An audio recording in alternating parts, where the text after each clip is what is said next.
Good morning. Trust everyone's well. Monday the 2nd of November. So tonight I'm going to be live with Mike Delaney, and we're going to be discussing mental health issues from a male perspective.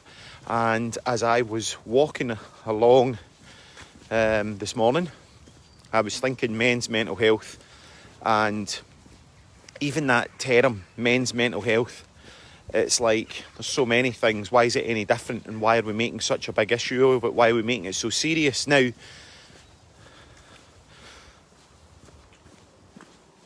I'm not saying that men's mental health is not serious. It absolutely is. But what I'm saying is that we have seemed to make such a big deal around men's mental health that few men are now actually wanting to talk about it because we've made such a big deal about it. A second so I don't get run down here.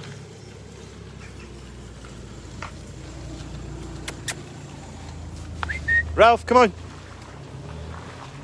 So, Men's Mental Health Month of November, and it's being promoted through Movember, and I have not grown a moustache from scratch, and I'm not about to. And again, that seemed to be following some rules for me a bit as well, that you've got to grow a moustache and it's got to be perfect. And I think that's one of the problems with a lot of things, is that it needs to be perfect. Things need to be perfect, and they can't be perfect all the time. Now, men's mental health, the thoughts I was having this morning on it were around, we've made it this serious subject, right? It's like men's mental health, and it's got big neon signs round about it. And we're making it far too serious now. I'm not saying for a moment that men's mental health is not serious. It is serious, but because we're starting to name tag it and name it as men's mental health, it's like this really big thing, and it seems to be that it's a really big issue. And I'm just wondering, I'm just curious, I've not got the answer to this. I'm sitting here thinking this morning as I'm walking the dog, have we made such a big issue to it? Have we made it that serious that men are now not wanting to talk about it, that men find it difficult to talk about it because there's now a stigma around about how serious it's became? Now, bottom line is,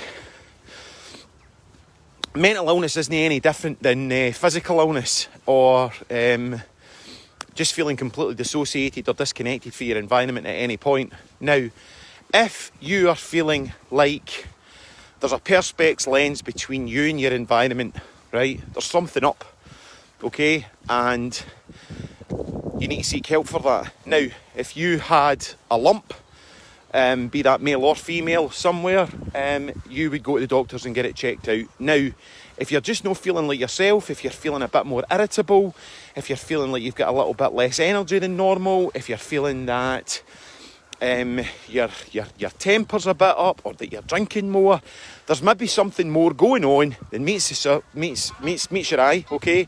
And maybe you can't see it because you're blinded by the trees, and that would be an ideal opportunity for you to speak to your mates. Now, mates, here's a thing. If you have got a mate, like, remember a few months ago that Will Smith, now I really respect Will Smith, I think he's a cracking guy, and I watch a lot of interviews with him, and I think he's a really just down-to-earth, decent guy, and he cried on an interview. And what did the media do with that? The media jumped all over it. The media jumped all over the fact that Will Smith and Kanye West were crying on an interview. I don't have as much respect for Kanye West, I'm sorry. I don't actually know him that well to have respect for him. But I have a keen interest in Will Smith, so I feel as if I'm able to talk about him. Not try to be derogatory towards Kanye West. I just don't know the guy. Don't know that much about him. So it's me that's flawed there. I need to educate myself on what his story is. And Will Smith broke down and was crying. And what did the media do with it? The media jumped all over it and used it for public humiliation, and to have a right cheap crack at him, and used it for society's amusement, right? That's pretty much what happened in a nutshell. So, lads, you've got a pal that comes to you and says to you that they're really struggling since there's been a bereavement, or there's been a loss, or even right now, morning Jamie, how you doing, buddy? The last thing that is helpful is for you lads to go and take that out with your circle and start going, oh, by the way, such and such came to me and he's struggling now and he's not doing too well now, right? You've got a group, there's a group of pals. If one of them's been honest enough and brave enough to bear himself to the group, then I think that the best thing that the group can do is keep that within the group. And if the group is uncomfortable with what has been said, that's okay too. And it's about having the capacity to be able to just allow the person to openly express themselves. Now, just yesterday, I had a phone call.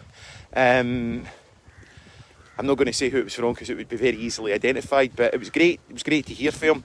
Hadn't heard from him for a wee while, and we were just chatting, and he's been made redundant. And now, I've known him. I've known this guy all my life. I grew up with him. I've known him since I was a child, and he's worked very, very hard since he was 15, 16-year-old, right? And he had worked himself up, and he's got a really cracking job, and he got made redundant. He got made redundant in the middle of last month, and him and I were just chatting, and he was like, I didn't know what had happened to me. He said, I was asking myself these questions. Am I depressed? Is there something wrong with me? He says, I just never had any purpose. I never had any meaning. I had nothing to get up for. I had nothing to deal with. He says, I was lucky though. A pal of mine, immediately, as soon as he knew that I had been made redundant, he's got his own business and he's pulled me out and he's got me doing some shifts for him. He says, it's no ideal, it's no a career. He says, but at least I'm back out. And he says, it's a young man's job I'm doing. He says, and I'm physically tired. He said, but I'm really finding the camaraderie of getting up and getting in the van with the boys in the morning and getting away and doing a day's work is really, really helpful. And I'm managing that, but I'm also aware that it's not what I'm going to be doing for the rest of my days. And Ralph, come on. Ralph.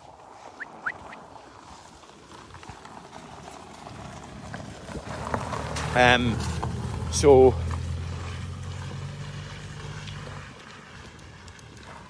started to lose the plot there a wee bit, but right, so right now furlough scheme seems to be extended by another month to the 2nd of December, so there's some breathing space for people. On some of the morning chats that I have with the boys when we're out doing what we do, our group, our little social network, is that furlough scheme is really just a trendy word for you're losing your job when this comes to an end. So I'm preempting at the moment that Movember, men's mental health issues, the stigma that we've got around about men always having to be this provider or strong type of person, or if you're not that, you're failed or flawed in some kind of way. Now walk back this way because there's sheep up there. Ralph, come on, let's go. So tonight we're kicking off with Mike Delaney. I'm really, really excited to be speaking with Mike around about issues of mental health, and what I'm mentally doing right now is taking that men's mental health thing out of the equation, because why do we need to make it so serious? Why do we have to put the spotlight on men?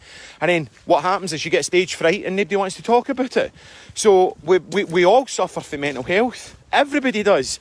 And it's getting to a place where you can find something that's going to work for you. Now, loads of people will preach and tell you this is the way and that's the way, and you do this, you'll be fine. You've got to find what works for you. What works for me doesn't going to work for you, right? And that takes a lot of effort. It's not a quick fix. It's not a quick fix. It's certainly not. It's not something that you're going to get to immediately. There are certain things that are really, really helpful, and you might need pharmaceutical intervention. I'm pretty against that. I wouldn't be a route I would go down, but that's maybe what you need. But the first thing is identifying that you are struggling, and that, I don't like to use this analogy, but you're on a downward spiral, okay? Or you're on a spiral of some description going somewhere that's not necessarily taking you towards the light, and it's taking you further into the darkness. So we're all here, we're all in this together. I'm really excited to have a guy's going to be coming on. I've got a few guys coming on through the week. I spoke to Kevin last night. He's agreed to come on Thursday night, and we've got Kevin on Thursday night, and then a friend from school, Gavin, It was actually Gavin's post that promoted me to kind of get myself out of hibernation, if you like. Ralph, come here. Sorry. Now the dogs are fighting. Ralph.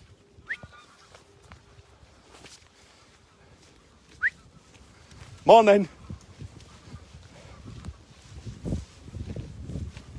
Come here. Thank you. So Gavin's post really inspired me to do some live videos through Movember, and basically, he's going to tell you his story himself, but his post that he put up that really touched me was, Ralph, come here, was he put a picture up of himself, and he looked fantastic, he looked amazing, and Ralph, and he said, I can't believe when I used to look at this picture that I thought I was fat. And sit down.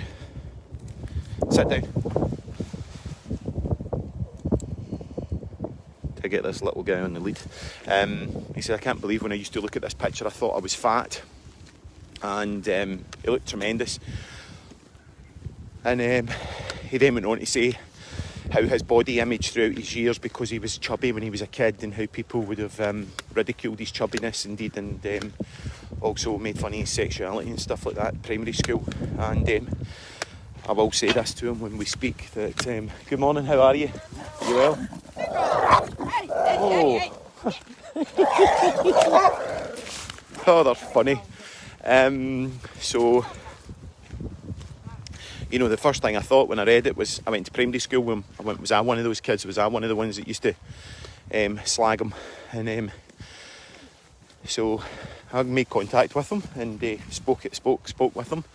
And he's going to be coming on as well. I just need to agree a time with him to make that all work. But please, nobody's going to know you're making contact. Sometimes just listening, sometimes just hearing to somebody else's share is fantastic. And something that somebody else might say, we're not asking you to come forward in any way, but just listening to what other people might say, you might resonate with it, and it might just help. And really, in these difficult times that are so strange, and we're still waiting for the news whether Scotland's going to get into lockdown or not, that there's a lot going on right now for a lot of people, and they're wondering, is my job going to be safe? I read an article in the paper that 1,000 people applied for one singular job. 1,000 people are applying for one job here. So things are getting really tough, and it's how we manage that, how we start to get some groups going that are going to be effective. And I believe that little pilot hubs and things like that. And yeah, that's me blethering away. But Mike Delaney tonight at 7 o'clock. I'm really looking forward to catching up with him. We've been meaning to catch up for like ages. And it was instant. It was like, Mike, Movember's kicking off, and men's mental health. There, I'm doing it again. Mental health, around about masculinity. You fancy coming on and having a wee blether with us? Straight away. It's like instant. Bang, of course. I'm here. And one of the other things, just before I go, I always seem to get the thing as I'm walking out the door, don't I? The idea always comes. I've been walking with Nick Gardner. Nick Gardner's an 80-year-old guy that lost his wife, and lost his wife to Alzheimer's. And him and I were walking. We've walked quite a bit recently, and obviously we're getting to know one another, and we're opening the chapters of each other's lives and reading it out to one another as a book. And one of the things which he said was that he really misses about his wife is the connection around about just having someone there, intimacy. And this is what he said. He goes, since I lost her, he did this with his hands, he said, it's like a constant migraine, it's like a constant headache I have. And walking in the hills is the only thing that I can do that takes me, and I don't have a headache, takes me away from that. And I'm doing something really good. So I'm also raising money for charity. So him and I are chatting along, and he's telling me about how he's pretty much been quite an introverted sort of man throughout his life, and quite a shy person. I kid you not, right? Everybody we meet in the hill, absolutely everybody, he's straight up to them and he's talking away. And he said, he's talking away, I'm 80 years old and I'm doing these Monroes and I'm doing it for charity and, you know, get involved and give if you can and blah, blah, blah, it'd be great. And then he comes back to walking along with me and I said, you don't seem to have such a struggle with. He said, I can do it when it's for something or someone else. If it had to be for myself, I would struggle with that. And I thought, that's so wonderful that even if you feel you can't do something for you, there's this strength that you can get when you're doing it for a cause, you're doing it for something other than yourself, something out with yourself, right? And I found that really beautiful. Loads of things that he said as late that that's really resonated with me as well. So we're helping and we're working with one another. Morning, how are you? How are you? I'm well, thank you. So tonight, 7 o'clock, Mike Delaney, and there was probably something else that came into my head there, but I get distracted by that runner. So have a nice day, you take it easy, and 7 o'clock tonight, Mike Delaney, we're going to be talking about mental health, substance misuse, alcohol addiction, and I'm sure loads of other stuff. I'm really excited about that. Have a great day, have a blessed Monday, and keep on keeping on. Speak to you soon, all the best.